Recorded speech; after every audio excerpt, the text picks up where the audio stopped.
VS അച്യുതാനന്ദന്റെ മുൻ PA Suresh Panakkad Sayyid Sadiq Ali Shihab തങ്ങളുമായി ചർച്ച നടത്തി. സാംസ്കാരിക കേന്ദ്രം കൂടിയാണ്.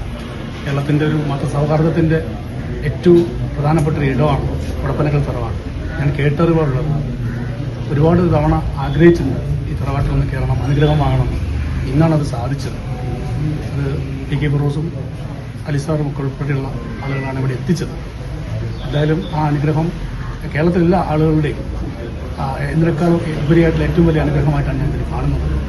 ഇവിടെ വരാനും ഞങ്ങളെ കാണാനും അദ്ദേഹത്തിൻ്റെയോട് അനുഗ്രഹം വാങ്ങാനും 5 മിനിറ്റ് സ്പെൻഡ് ചെയ്യാനും കഴിഞ്ഞതിൽ ജീവിതത്തിലെ ഏറ്റവും വലിയ ചാരിതാർത്ഥ്യമായിട്ട് ഞാൻ കാണുന്നു. ഇന്ന് രാവിലെ മലപ്പുറത്തെ പാണക്കാട് കുടുംബത്തിലെത്തിയാണ് ചർച്ച നടത്തിയത്. സന്ദർശനം ജീവിതത്തിൽ അനുഗ്രഹമായി കാണുന്നു എന്ന് സുരേഷ് പറഞ്ഞു. വളരെ കാലമായി ഇവിടെ വരാൻ ആഗ്രഹിച്ചതാണ്. സ്ഥാനാർത്ഥിത്വത്തെക്കുറിച്ച് സംസാരിക്കാൻ ഞാനാളല്ല.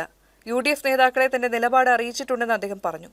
പാണക്കാട് തങ്ങളും സുരേഷിന്റെ കടന്നുവരവിനെ പ്രശംസിച്ചു. മലമ്പുഴയിലും സമീപ പഞ്ചായത്തുകളിലും ഇതിന്റെ പ്രതിഫലനം ഉണ്ടാകുമെന്നും പാണക്കാട് സാദിഖ് അലി തങ്ങൾ പറഞ്ഞു. Manjalamkuzhi Ali MLA, youth league നേതാവ് PK ഫിറോസ് എന്നിവർ സുരേഷിനൊപ്പം ഉണ്ടായിരുന്നു.